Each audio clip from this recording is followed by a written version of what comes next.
Now, I love video games. I've played them all my life, and I gotta say that one of the things that attracted me to video games is, well, the game's storyline itself, as well as many other things like the soundtrack, for example. Now, the soundtrack has been the major factor in attracting me towards the games as well. You see, there are some games that have prominent soundtracks which stood the test of time. The GTA series is also one of them.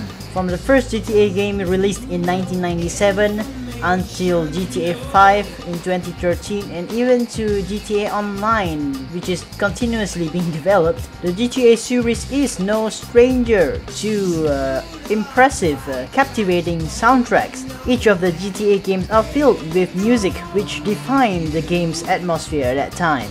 Things kicked off in 1997 with the release of Grand Theft Auto, a game that was pretty controversial for its time due to its nature of violence. All that aside, the game came with its own soundtrack, music which was specifically made for the game, produced by the likes of Craig Connor, Colin Anderson, Grant Middleton, and many others.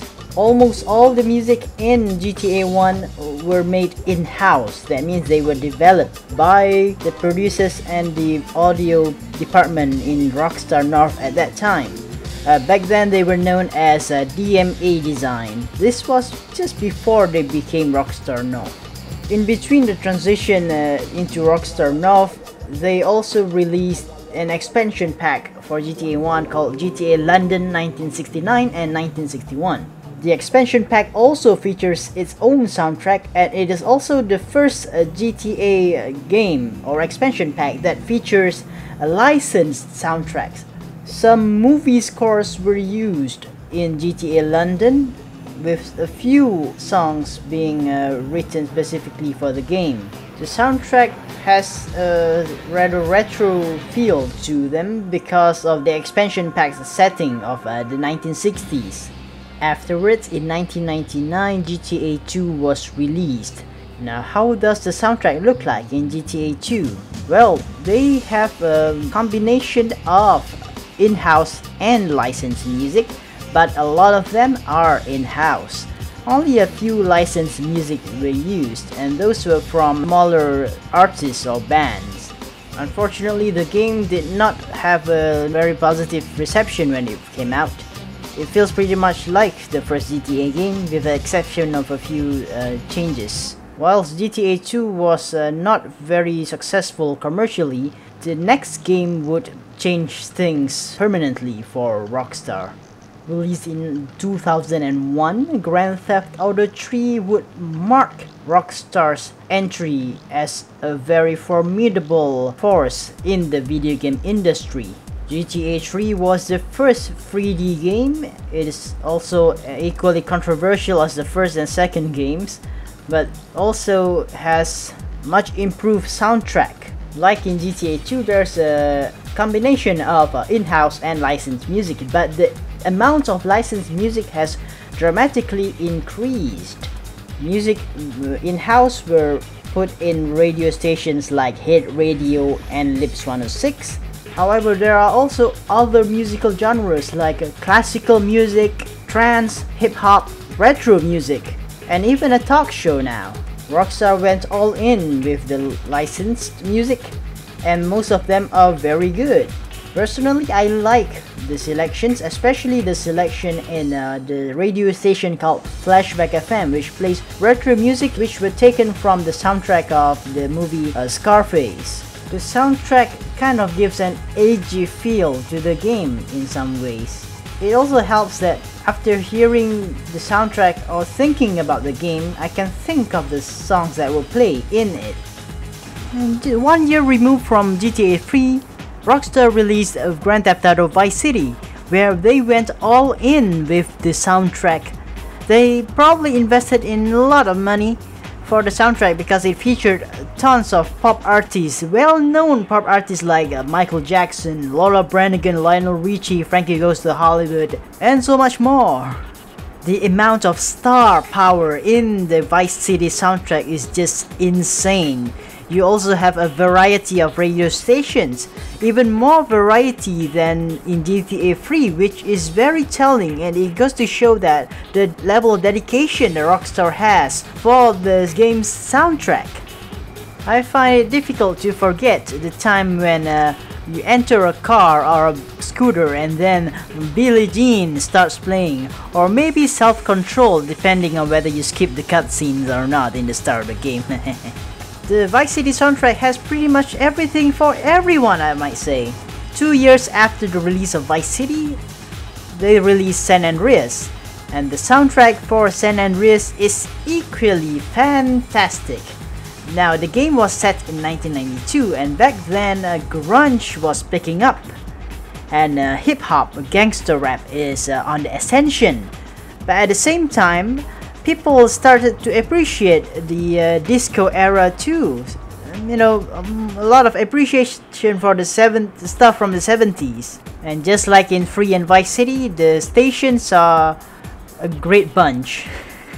You have a ton of everything from hip-hop, classic hip-hop, gangster rap, country music, alternative rock, new jack swing, soul, R&B, and so much more. Oh, even house music. Yep, I cannot forget the house music from the SFUR radio station featuring that funny German DJ. I think he's called Hans. The stations in Liberty City Stories take a lot of the inspiration from GTA 3 since it's set in Liberty City, just like 3. I love the blending of the original in-house music as well as the licensed music in the games. Liberty City Stories also featured an Oriental radio station. It's a radio station named Radio Del Mundo, which plays music from Arab and Indian and Asian countries in particular, which is something very refreshing, especially during that time. It's great to hear, you know, Bollywood tunes in a GTA game.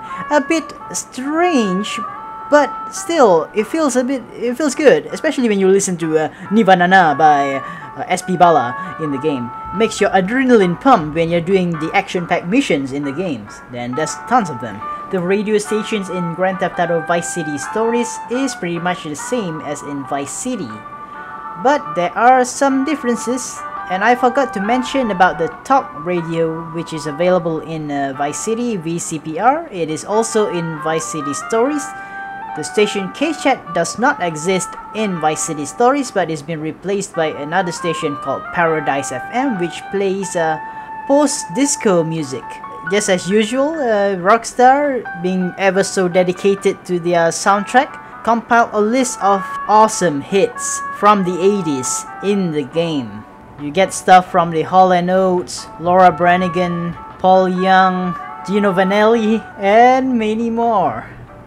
I also wanted to add that Phil Collins, the same Phil Collins, the drummer of Genesis, makes a very prominent appearance in Vice City Stories. An arc in the storyline of the game centers around keeping Phil safe from harm, while Vice City Stories marked the end of the 3D universe because in GTA 4, Rockstar enters the HD universe while using a new game engine for their games, a game engine called Rockstar Advanced Game Engine, RAGE for short, which is still being used today. Along with the change in the game engine, there has also been a major revamp in the soundtrack. In Grand Theft Auto 4, there are more radio stations, which means more music. In fact, the amount of radio stations only increased after the introduction of the downloadable content in the form of expansion packs, The Lost and Damned, as well as The Ballad of Gay Tony. The Lost and Damned added the Liberty City Hardcore radio station, which plays hard rock if I'm not mistaken. The Ballad of Gay Tony added several stations, actually made some changes to an existing station and added a new station. Now the changes were made to the Vladivostok FM station, where in the Ballad of Gay Tony they play Eurodance instead of Russian music that they played in the original GTA 4. But there's an addition which is the Vice City FM, which plays pop music from the 1980s, which is a very good touch to Vice City in GTA 4. At that time, the game storyline is set in 2008, and during that time, there's a high level of nostalgia for the 1980s, and the nostalgia that carries on even to this time. In 2013, Grand Theft Auto 5, one of the biggest selling games of all time, is released. The initial release was for the Xbox 360 and PS3, which has a decent soundtrack. However, the soundtrack became even bigger when the game got released for next generation consoles at that time, which were the PS4, the Xbox One, and the PC. So the number of songs increased for lots of radio stations, especially non-stop Pop FM. There is a significant difference in the playlist in the old gen and the current or new gen at that time. GTA Online would be introduced shortly afterwards, and with the inclusion of GTA Online, lots of content keeps being released as time went by. And that content included radio stations as well. The number of radio stations only grows from there because there are several new radio stations which were never released with the game originally but were added by Rockstar themselves. Stations like Los Santos Underground Radio, Motomami, and many more.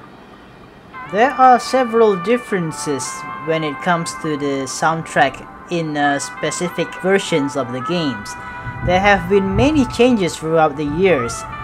The most notable would be in Grand Theft Auto Vice City, where the soundtrack has some of its music removed due to licensing issues.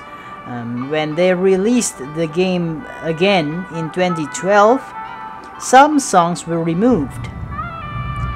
Then again, songs have been removed throughout the years for Vice City. There are also several cut radio stations, or just stations that either did not make the cut or was shelved altogether. In GTA 5, there is a notable radio station named Pre-Millennium Radio, which has a similar logo to the band 9 Inch Nails. And it was said to be hosted by, or supposed to be hosted by, the Trent Reznor, the frontman of 9 Inch Nails. Now, I forgot to mention about the soundtrack of Chinatown Wars. Before I go to the end, I would like to mention that Chinatown Wars featured impressive soundtracks as well for its time. It has a ton of everything, although no lyrics. Most of the music in Chinatown Wars have no lyrics except for the title theme, which had DMZ in it, as well as the legendary Wu-Tang Clan. Although there are no lyrics to most songs, the music in Chinatown Wars are still pretty good in my personal opinion. I do enjoy the DFA station, as well as the station Sino Wave, which plays traditional Chinese music. I started to appreciate more traditional form of music after listening to that station. Some of the stations have very funky music, which I also enjoy. Well, there you have it, a short description of the soundtrack of the GTA games from the first game till the current. Now, how will a GTA 6 soundtrack look like? That is a big question that I ask myself time and again. I just hope that the soundtrack would be equally as good as the previous game or even better. I also hope that perhaps they will open the door for us fans to contribute to the soundtrack ourselves. That would be cool, wouldn't it? Please tell me what you think about the soundtrack of GTA, or what you want to hear in GTA 6. You can write it in the comments below. I would love to hear your responses. Meanwhile, this is Nasty signing off. If you like this video, do like the video, and also it wouldn't hurt to subscribe to my channel. I would really appreciate it if you do so. Thank you and goodbye. See you next time.